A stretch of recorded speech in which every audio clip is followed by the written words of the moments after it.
Senhoras, senhores, senhoritas, senhoritas e demais habitantes desse mundo, desse Brasil varonil. Então, essa aula é direcionada para os anos do oitavo ano do Colégio Afonso Freire. A disciplina é História. Mentira, eu sabia, viu, gente? E a gente vai dar continuidade ali na página 179 ao nosso capítulo sobre a sociedade política nos tempos de Pedro II. Ui! E aí, então, a gente começa lá na página 179 com o seguinte. O presidente Aguirre, pressionado por grupos radicais, não se mostrou disposto a favorecer o processo de paz. Tá? Que a galera estava tentando lá por conta daqueles conflitos na bacia cisplatina, né? Na Cuenca del Plata. Espera aí que tá meio escuro aqui. Acho que melhorou um pouquinho. E na Cuenca del Plata. Então, pronto. Além de descumprir alguns pontos da negociação com o Brasil, entre o Brasil e a Argentina, instruiu um enviado a entrar em contato com o governo paraguaio para alertá-lo de que esses países tinham a intenção de dividir e anexar o território do Uruguai. Então, ó que coisa que o povo tá querendo fazer. Aí, as ideias do Aguirre. Então, tipo, Brasil e Argentina estariam fazendo a negociação entre eles para poder pegar, cortar o Uruguai ali e dizer, ó, esse pedacinho aqui é meu, esse pedacinho aí é seu e fica tudo em casa, todo mundo sai feliz disso, né? Ciente de que se isso ocorresse, o equilíbrio político, econômico e militar na região platina seria afetado, o Paraguai ficaria enfraquecido. O presidente paraguaio Solano Lopes manifestou-se contra a interferência dos governos brasileiro e argentino nos rumos da guerra civil no Uruguai. Mesmo assim, Brasil e Argentina se juntaram lá, Pelé e Maradona, para poder intervir no Uruguai de Luizito Soares, né? Para quem gosta de futebol aí. Mentira, essa galera não tava lá naquela época não. Pelé talvez, porque é meio velho, mas não, a galera não tava lá nessa época não. Eu podia ter falado Messi, né? Mas enfim, Messi, Neymar. Em outubro de 1864, soldados brasileiros entraram no território uruguaio a fim de derrubar Aguirre e empossar no governo Venâncio Flores, que pertencia ao Partido Colorado. Vocês lembram que a gente tinha falado sobre o Partido Colorado, o Partido Colorado, que eram dois partidos, o Partido Branco e o Partido Colorado, e o Partido Colorado era aquele que se aproximava de Brasil e Argentina, né? Então o Partido Branco é que lutava pela liberdade do Paraguai e do Uruguai.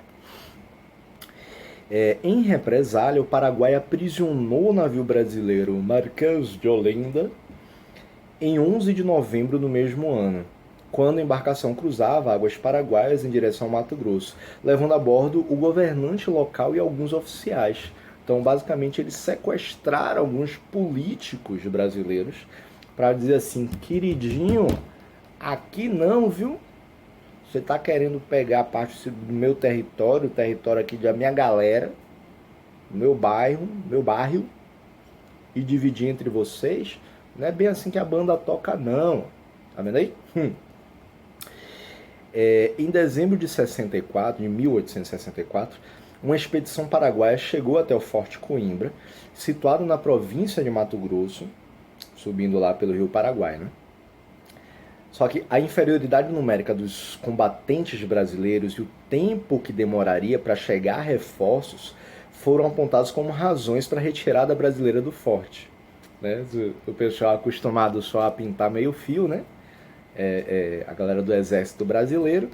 E aí eles tinham uma inferioridade numérica. A galera do Paraguai chegou tocando terror, um monte de militar chegando assim, meu irmão, ó, vamos dominar esse território daqui, acabou. E aí os combatentes brasileiros, a galera que estava defendendo esse Forte Coimbra, uns gato pingado assim, falando: eita, acabou pra gente. Bora correr daqui, meu irmão, que o negócio tá pegando. Pô, o tempo que levaria para o governo central mandar tropas até o Mato Grosso, até o Forte Coimbra, demoraria muito. Vocês lembram que por terra, para sair do Rio de Janeiro e chegar até a região mais ou menos ali de Cuiabá, levava 5 dias. Então, dali que eles conseguissem juntar um contingente, que o principal poderio militar ficava justamente na área ali do Rio de Janeiro, até mesmo porque precisava pela defesa da corte imperial, né? Então, daqui que eles conseguissem juntar o pessoal e mandar lá para o Mato Grosso, ia demorar muito mais do que os 5 dias que o pessoal, nem que fosse todo mundo correndo, doido lá, não ia dar tempo. Então, aí o que é que aconteceu? Em janeiro de 1865, deixa eu coisar só um negócio aqui.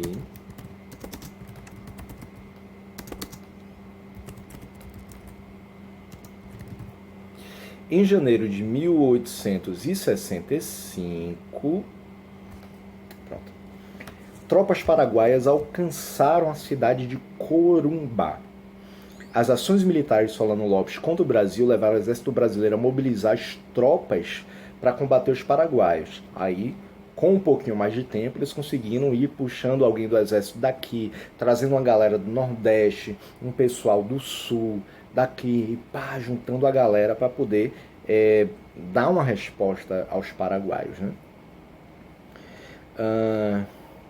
No entanto, ainda assim o exército brasileiro era pouco numeroso, mal treinado e mal equipado. Tá parecendo o governo, né, que falou assim que ia resolver as coisas na pólvora contra os Estados Unidos. Contra os Estados Unidos! Maior poderio bélico do mundo, dos Estados Unidos. Aí o pessoal querendo pintar meio fio lá. Só pode, né? Arar a terra. Ai, ai. Então o exército brasileiro era pouco numeroso, mal treinado e mal equipado. Não estava preparado para uma guerra. Para suprir a necessidade de homens para o conflito, o governo assinou um decreto em janeiro de 65, de 1865 ainda, criando o alistamento dos voluntários da pátria. Para os interessados que tivessem entre 18 e 50 anos, nenhum de vocês iriam, mas eu também não iria não, porque eu tenho mais de 50, né? Não, eu tenho menos de 18. Não, peraí, eu não sei a minha idade. Ou eu tenho menos ou eu tenho mais, não lembro, tá, gente? Eu acredito. Assim, às vezes bati a cabeça quando era pequeno, não lembro bem dessas coisas, não. E quisessem servir ao exército, né? Esse querer servir também é meio duvidoso. Por quê? Escravos libertos, cativos e prisioneiros eram alistados no exército e até meninos, crianças, adolescentes, vocês aí, eram recrutados para a marinha. E aí a gente tem uma historinha sobre os voluntários da pátria, que é o seguinte: tal era a carência de tropas para o combate na Guerra do Paraguai que o governo se viu na necessidade de fazer grandes promessas aos que se dispusessem a combater. Para estimular o alistamento, oferecia-se aos voluntários, além do soldo normal dos soldados das forças regulares de 500 réis diários. Gente, eu feri meu dedo, taquei a unha aqui no meu dedo, feriu. Era dado também uma gratificação de 300 mil réis ao darem baixa no final da guerra. Nesse momento, os voluntários teriam direito ainda a terras, na extensão de 49.500 metros quadrados, nas colônias militares e agrícolas existentes em diferentes pontos do Brasil. Ao voluntário garantiu-se também promoções por bravura, meio soldo se ficasse inválido e, em caso de morte, pensão nesse mesmo valor para o seu herdeiro indicado à vontade. As condições vantajosas oferecidas aos voluntários da pátria demonstravam a gravidade da carência de soldados no Brasil. onde os cidadãos, no geral, relutavam em ir para o exército, não queriam ir para o exército. Na realidade, enquanto a elite, representada pela Guarda Nacional, resistia a ir para a guerra, no setor popular houve entusiasmo patriótico para preencher os corpos de voluntários da pátria. O corpo, né, de voluntários da pátria. Alistaram-se cerca de 10 mil voluntários, número considerado suficiente pelo governo imperial, que suspendeu o recrutamento de guardas nacionais, pois não é necessário coagir ninguém a ir para a guerra. No Piauí, chegou a alistar-se, disfarçada de homem, a adolescente Jovita Feitosa, que, descoberta, acabou aceita, destinada a um hospital militar. Na Bahia, o afluxo de voluntários foi tal que lotou os quartéis e outros edifícios de Salvador. O governo provincial ordenou inclusive a recusa de novos voluntários, que foi difícil de ser implementado devido à pressão dos que desejavam se alistar. Parte dos voluntários, sem suspeitar de que a guerra seria longa e dura, talvez visse no alistamento a possibilidade de melhorar sua condição de vida, tendo em vista as vantagens financeiras oferecidas pelo governo. Outros, porém, dela abriram mão e comprovaram o caráter realmente voluntário de sua ida para a guerra, como se vê nos relatórios do Ministério da Guerra, entre 65 e 66, nos quais também se registravam doações financeiras de particulares instituições para custear as despesas dos voluntários. Uma coisa interessante que acabou acontecendo nessa época também em relação aos voluntários da pátria eram aqueles que eram considerados de involuntários da pátria. Professor, tá doido? Como assim? Involuntários? Sim. Os senhores de engenho, no afã da defesa patriótica do seu território, eles alistavam seus escravos, ou os filhos dos seus escravos. Inclusive, acontecia de muitos escravos libertos, eles se inscreverem, se alistarem para o exército, não para participar da guerra em si, mas por conta do soldo, né, a ser recebido. Alguns escravos eram alistados, outros se alistavam, mas não para participar efetivamente da guerra, mas sim, quando fossem lançadas trincheiras, quando fossem lá para o território para batalhar, simplesmente fugirem da escravidão. E muitos acabavam sendo inscritos pelos seus senhores nessa ideia de defesa do país, de defesa patriótica do país, mas que simplesmente não queriam ir para lá, só que eram obrigados a ir.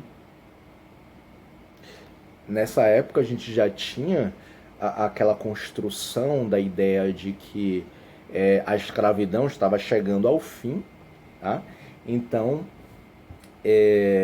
quando os senhores de engenho perdiam esses escravos para o exército, eles recebiam uma indenização do governo, recebiam uma indenização do governo imperial, né? Então, eles alistavam por conta própria os seus escravos, porque sabia que dali a um tempo provavelmente acabaria perdendo eles, graças às pressões para o fim da escravidão. Então, olha como é que funcionava a malandragem, esses malandrinhos da época, os involuntários da pátria. Em abril de 1865, a Marinha de Guerra Paraguaia atacou 2 navios da Marinha Argentina e o exército ocupou a província de Corrientes. O espanhol está ótimo, né? Corrientes. Desencadeando a entrada da Argentina no conflito. No mês seguinte, Brasil, Argentina e Uruguai, presidido por Flores,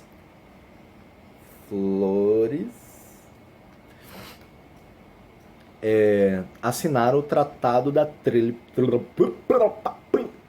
Tríplice Aliança, pelo qual selaram apoio militar mútuo contra o Paraguai. Se uniram, Brasil, Argentina e Uruguai, para descer ele de porrada lá no Paraguai. O tratado já delimitava algumas condições para um acordo de paz, prevendo a definição de fronteiras entre o território paraguaio, brasileiro e argentino e a livre navegação da Bacia Platina. Para custear os gastos da guerra, os países da Tríplice Aliança tomaram empréstimos de quem? De quem? De quem? De quem? Dos banqueiros ingleses. Como hoje em dia o Brasil guarda uma grande dependência dos Estados Unidos, principalmente, naquela época o grande financiador de tudo era a Inglaterra. Então qualquer coisinha que o Brasil precisasse, ou nesse caso, os outros países também da América do Sul, que fizeram parte dessa Tríplice Aliança, eles vão pegar empréstimo justamente com a Inglaterra, que querendo ou não, ainda era quem tinha um grande interesse dentro do nosso território, né? Então eles, opa, ai, vai entrar em guerra? Eu tenho um dinheirinho aqui sobrando, você quer emprestado, você me paga assim com juros de ao mês, tá? Mas de imediato já libera essa grana para você, então joga duro. Aí Brasil, Argentina e Uruguai falam assim, opa, nós quer. E pegaram esses empréstimos. Argentina e Uruguai, que tinham uma economia menor que a brasileira, tomaram empréstimos também do Barão de Mauá. Lembra lá Barão de Mauá, que foi um grande empresário brasileiro, tal, né? Da década de 1850, né? Lá que a gente falou já um pouquinho antes. Entre 1850 e 1860. Estava só vendo qual era. A Argentina enviou à guerra quase 30 mil combatentes. Uruguai era menorzinho, mandou 5.500. Paraguai tinha quase 100 mil combatentes, entre os quais havia muitas crianças e adolescentes. O governo brasileiro fez o alistamento voluntário para ampliar seu efetivo. Fazendeiros enviaram seus escravos ao campo de combate, prometendo-lhes alforria. Representantes da elite agrária também mandavam seus filhos, fazendo-os crer que tratavam de defender a honra e o território brasileiro. Tem que ser patriótico, tá ok? Tropas brasileiras somaram então em torno de 139 mil soldados. Os países da Tríplice Aliança venceram um conflito, ao fim do qual, em 1870, o presidente paraguaio Solano Lopes foi capturado e morto. O maior número de mortes na guerra deveu-se a doenças e a fome, né? Eles estavam entrando em territórios desconhecidos, em zona de mata e tudo, então tinha contato com coisas que eles nunca tinham visto na vida, nunca tinham acessado na vida. Lembra quando eu falei sobre os indígenas aqui no Brasil, a chegada dos portugueses que traziam doenças, das quais eles já tinham anticorpos lá na Europa, mas os indígenas nunca tinham tido contato com isso. Então, uma grande população indígena acabou sendo dizimada. Aqui nessa batalha entre a Tríplice Aliança, me bolando, a Tríplice Aliança e o Paraguai, rolavam também essa coisa das doenças, né? Que alguns deles já tinham anticorpos, outros não. Entre eles, entre os próprios combatentes, e também, até mesmo porque uma parte vivia lá na zona tropical, o pessoal mais para cima do país, aí o pessoal mais para baixo está numa zona mais temperada, né? Que a temperatura já é mais baixa, então são outras doenças. Pessoal mais para o sul do Cone Sul ali da América também, né? Fora que a galera adentrava nas florestas, que ainda eram de mata fechada algumas vezes, então tinham acesso a doenças que eles nunca tinham tido contato antes também. Então, muitas dessas pessoas acabaram morrendo graças às doenças. E a fome porque não tinha alimento suficiente para todo mundo, né? Ainda mais pelo tempo que durou a Guerra do Paraguai. Era difícil eles conseguirem estar o tempo todo enviando mantimentos para esses combatentes. O Brasil, dos 139 mil soldados, perdeu quase 50 mil. Quase 50 mil. Quase um terço, mais de um terço dos combatentes acabaram mortos. Os argentinos Dos 30 mil que eles mandaram, perderam mais da metade. Foram mortos 18 mil. Enquanto que os uruguaios, dos 5.500 que eles mandaram, somente 500 voltaram de lá. Do lado paraguaio, os números não são precisos, aí há pesquisadores, estudiosos que falam de 8 a 69%, mas não dos seus soldados, mas sim de sua população no geral. Então, não somente soldados morreram, mas como os ataques invadiam a região paraguaia, sua população também acabou. Muitos deles acabaram sendo mortos. Né? Muitos paraguaios fugiram para a Argentina, toda hora mexendo o cabelo. Né? Porque eu fico olhando aqui para a imagem, aí fica assim, professor bonito desse. O cabelo tá bagunçado, na verdade. Muitos paraguaios acabaram, para fugir da guerra, foram para a Argentina e vieram para o Brasil também, ao fim do conflito, em busca de melhores condições de vida. Afinal de contas, parte do Paraguai acabou sendo destruído. Aí a gente tem alguns desdobramentos da Guerra do Paraguai, que no Brasil a vitória na Guerra do Paraguai fortaleceu o exército, até então uma instituição frágil e de organização precária. O aumento do prestígio dos militares levou-os a reivindicar maior espaço no cenário político. Então, o exército ganhou corpo ali, né? Ganhou uma ideia de que eles precisavam de mais espaço, precisavam de mais dinheiro. Afinal, eles estavam defendendo o território e conseguiram uma grande vitória junto a essa tríplice aliança. Então, eles começaram a reivindicar um papel mais dominante, mais preponderante dentro da sociedade, dentro da política nacional. Né? Outros setores defendiam a modernização do país pela adoção do regime republicano. Depois da guerra, o governo Dom Pedro II passou a sofrer crescente oposição, motivada pelas grandes perdas de combatentes. Vocês viram, né? Quase 1/3 dos combatentes acabou morrendo nas batalhas. Fora que, assim, 1/3 morreu. Mais de 1/3 morreu. Só que também muitos acabaram voltando de lá, dos que voltaram, né? Outros aproveitaram para fugir, né? Principalmente, como estava explicando antes, dos involuntários da pátria. Mas muitos voltaram de lá mutilados também, sem um braço, sem uma perna, sem um pedaço da cabeça. Enfim. E fora o aumento da dívida com a Inglaterra. Então, os diversos empréstimos que não somente o Brasil, como a Argentina e o Uruguai também pegaram com os ingleses, e eles não conseguiam pagar, simplesmente. Então essa dívida aumentou assustadoramente com a Inglaterra. A guerra contra o Paraguai continua a ser pesquisada, debatida pelos historiadores, porque o Brasil teria prolongado sua participação nesse conflito que parecia apenas um ato de covardia. Dom Pedro II era considerado um pacifista, paz de amor, galera. Mas foi pessoalmente à frente da batalha, indicando sua disposição em simbolicamente ser um primeiro voluntário da pátria e marcar o seu apoio à guerra.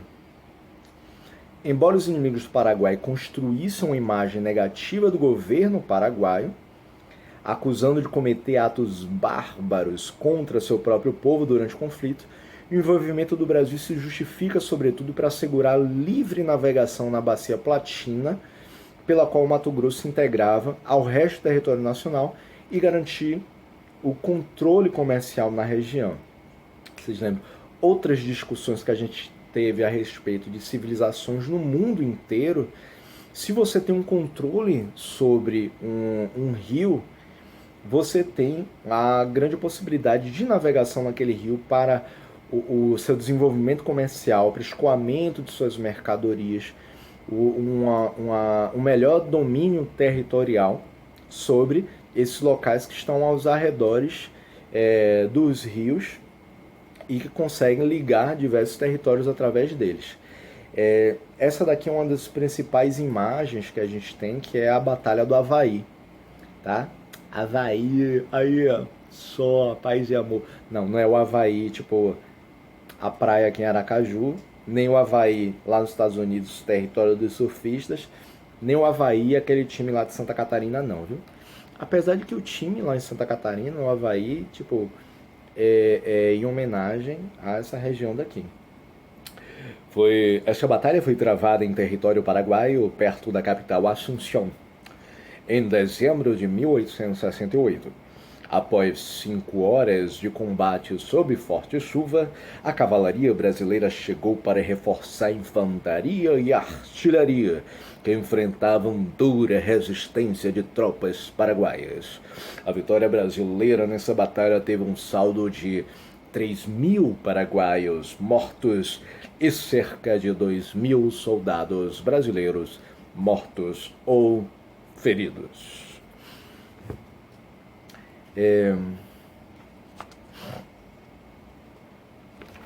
Deixa eu ver só uma coisa aqui.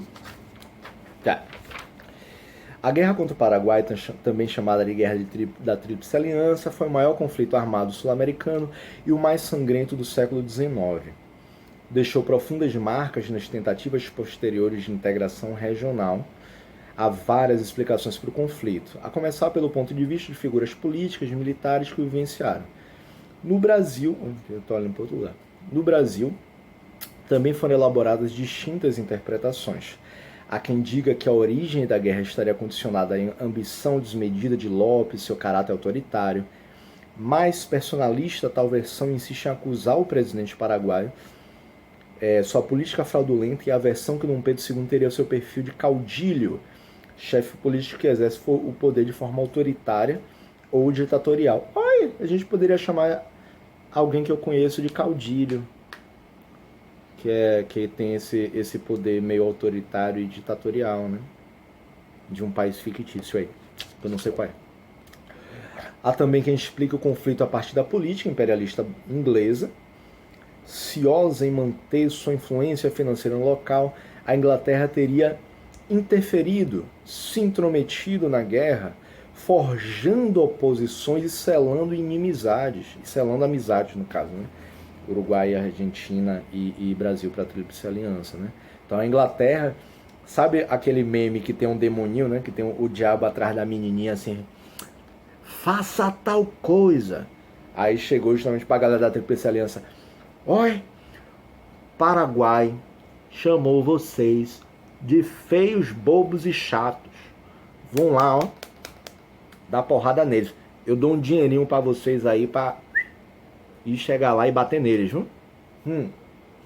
Aí as crianças, né, a gente, Brasil, Uruguai e Argentina, falou, ih, é mesmo, vamos cair na porrada. E pronto, então rolou mais ou menos isso. Não exatamente dessa forma, tá? Existe uma terceira interpretação mais atenta aos diferentes processos de formação nacional por quais passavam esses países envolvidos e aos interesses geopolíticos e econômicos da região platina. Para o Brasil era importante garantir a navegação dos rios Paraná e Paraguai,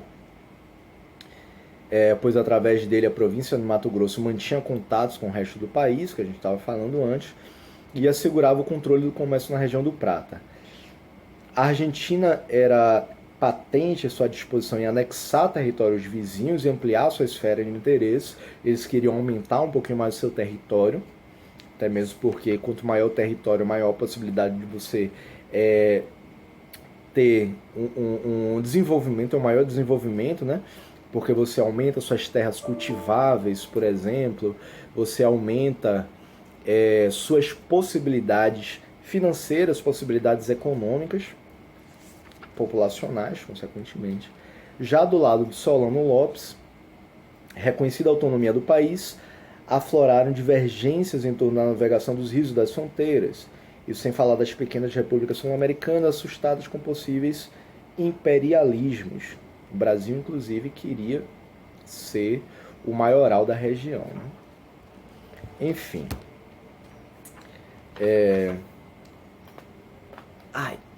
E para finalizarmos, deixa eu ver só isso aqui, tempo, tá. Durante o Segundo Império, o tratamento dado aos indígenas era contraditório. Havia um choque entre o índio simbólico e o índio real. primeiro correspondia a uma visão idealizada do indígena, considerada patrimônio da identidade brasileira, enquanto o segundo se referia a um membro da população indígena propriamente dito, que era condenado a uma posição social inteiramente marginal, que é uma posição que ocupa ainda hoje. Vocês lembram que a gente falava das missões jesuíticas, em que os padres, os bispos, os jesuítas, né, a igreja em geral, acabava enxergando os índios que se convertiam, que conseguiam ser catequizados, como aqueles que seriam protegidos pela igreja, protegidos pelo Estado. Enquanto que aqueles que não aceitavam a catequização, aqueles que não aceitavam a conversão à religião, às religiões cristãs, ao catolicismo, eles eram vistos como selvagens. Então, muitas vezes, sofriam represálias, sofriam ataques macios para serem assassinados.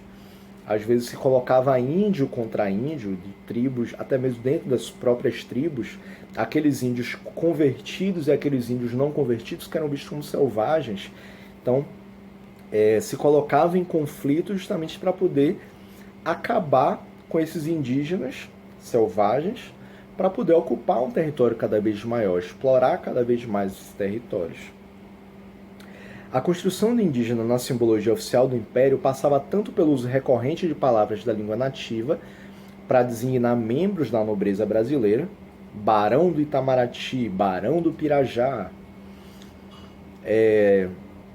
Inclusive, São Paulo é fera de fazer isso, né? As cidades, Jaú, Itacoaquecetuba, Vale do Anhangabaú, Itaquera, Itá, inclusive em tupi significa pedra,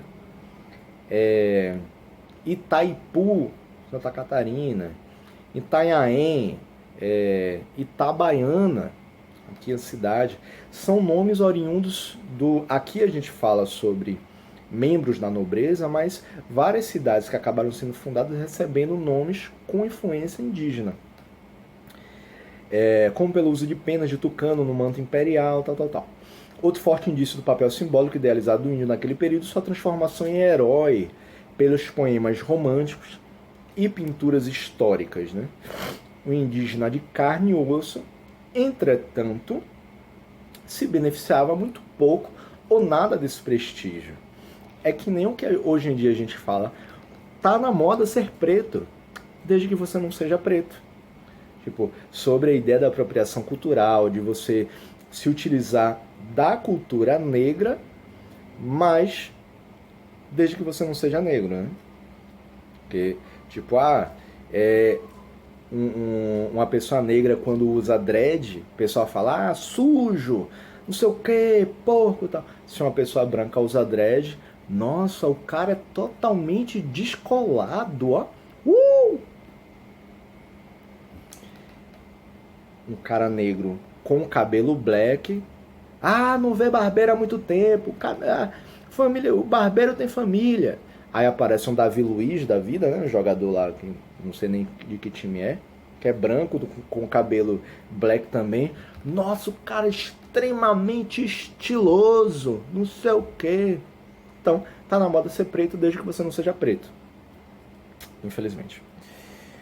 Embora a Constituição do Império não mencionasse as populações indígenas, o tema não esteve totalmente ausente dos debates da Constituição de 1824, que acabou sendo promulgada em 1824. Constituição de 23 e foi promulgada em 1824. Né?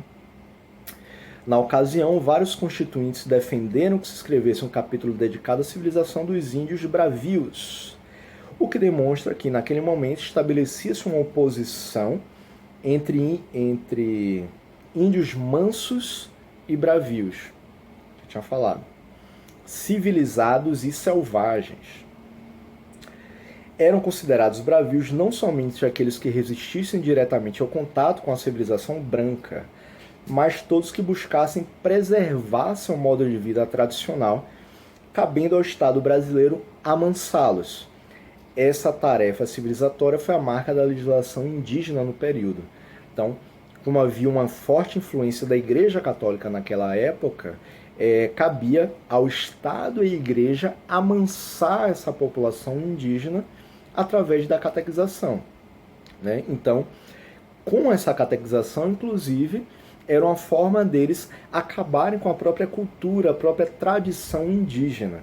Então, se o índio defendia a manutenção da sua tradição, ele era visto como selvagem. Imagine só. Entre os mais importantes documentos dessa legislação está o Regulamento das Missões de 24 de julho de 1845. Trata-se de uma lei ambiciosa cujo objetivo era regulamentar as missões, a catequese e a civilização dos índios. Ela propunha a presença forte do Estado em cada província por meio da nomeação do cargo de diretor-geral dos índios, que seria representado por um diretor em cada aldeia. A lei previa ainda algumas medidas protetivas aos índios, como poupá-los do serviço militar e da exploração do trabalho. Eles não poderiam ser escravizados. A escravidão já estava acabando aqui. Então, tipo...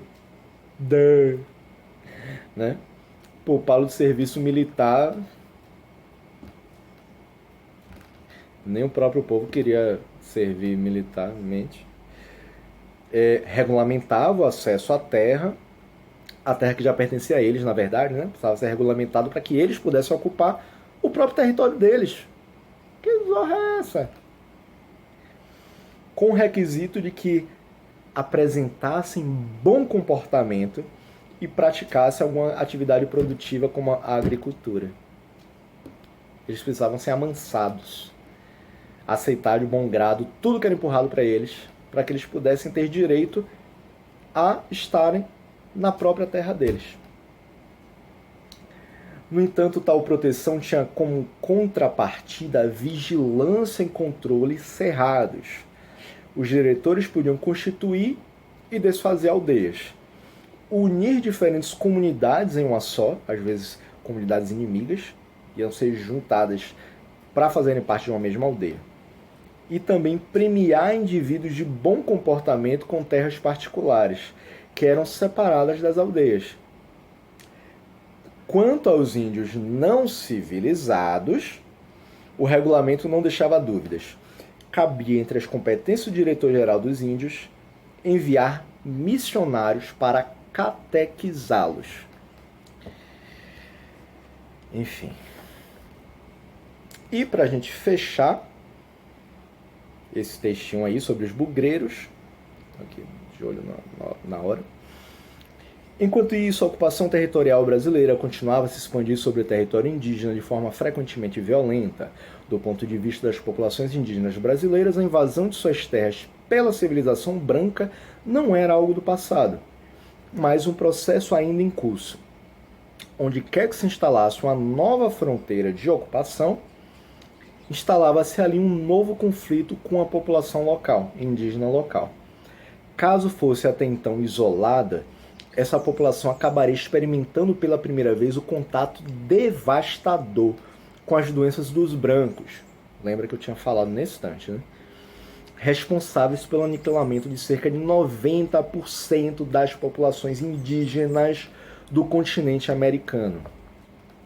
Dessa maneira, os indígenas brasileiros enfrentavam aqueles que queriam sua completa extinção e aqueles que defendiam sua tutela pelo poder central, negando-lhe sua própria cultura. Principalmente no sul do Brasil, onde predominavam tais conflitos durante o Império, o uso da palavra bugre para se referir aos indígenas tornou-se muito comum e constitui uma forte evidência de preconceito em nossa história. Essa palavra tem muitos sinônimos: rude, selvagem, primitivo, inculto, incivilizado, grosseiro. Essa foi até o final do século XX a forma arrogante e ofensiva amplamente utilizada pelos brancos para fazer referência aos indígenas brasileiros, inferiorizando-os. Século XX, Vocês já são nascidos no século XXI. Século XX é até o ano 2000.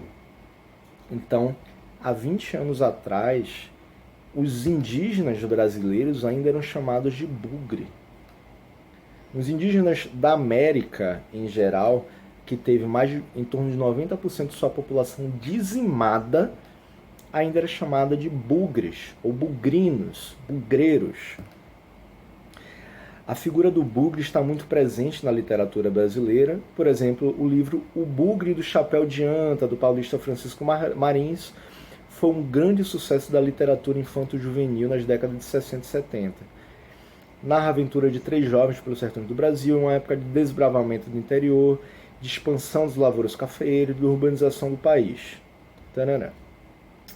No romance O Chapadão do Bugre, o escritor Mário Palmeiro retratou o contexto de grande violência em que se deu a ocupação do sertão mineiro no início do século XIX. A trama, as disputas políticas entre os poderosos fazendeiros da região faziam um dos seus jagunços para dominar e aterrorizar as populações sertanejas. Jagunço é a mesma coisa de capanga, né? Na sua maioria mestiços de origem indígena. A figura do bugreiro, ou seja, do caçador de índios, surgiu dos conflitos ocasionados pelo avanço da ocupação do sul do país pelos migrantes de origem europeia sobre as terras indígenas. Os bugreiros, agindo de forma semelhante aos bandeirantes dos séculos XVI e XVII, se organizavam em grupos e atacavam de surpresa, eliminando aldeias inteiras, sem poupar nem mesmo as mulheres e crianças. Tal era o clima de animosidade entre as populações brancas e indígenas, de animosidade conflituosa, que o próprio governo provincial de Santa Catarina chegou a promover de maneira autônoma em relação ao poder central a organização de grupos de bugreiro. Eles chegaram até a ser celebrados pela cultura local. Essa prática se prolongou para além do Império, permanecendo durante boa parte da República. E até hoje a gente vê a atuação dos governos, que é o governo federal, e governos estaduais, municipais, a tentativa da eliminação da cultura indígena de diversas formas possíveis. É só a gente procurar no Google, jogar na internet aí, sobre as relações entre o governo federal, entre o governo e os indígenas, e a gente vai ver ainda todo o preconceito gerado pela atuação desses nossos representantes políticos, na maioria conservadores, na maioria ligados a religiões cristãs, hoje em dia, principalmente com essas políticas missionárias da população evangélica, infelizmente, que busca ainda esse processo de dizimar a população indígena através do processo de eugenia, esse processo de querer acabar com a nossa cultura indígena, a nossa população originária. Enfim, eu fico triste com isso. É por isso que eu não gosto de falar muito disso, não, porque eu andei estudando esses últimos tempos, essas últimas semanas, tal, a respeito da situação, e a gente faz uma ligação principalmente com a situação de nossas florestas, floresta amazônica principalmente, mais a Mata Atlântica, Cerrado e tal. E isso acaba mexendo bastante com a gente, tá? Encerro a aula de hoje por aqui, tá bom? E muito obrigado, gente. Valeu. É isso. Eu tô gravando essa aula hoje, dia 9 de dezembro de 2020. Hoje faz um ano que minha mãe faleceu. E aí mistura tanta coisa. Fico emocionado pra caramba. Tô a cara cheia de lágrimas já. Valeu, galera. Muito obrigado. E A gente se vê na próxima. Valeu, tchau.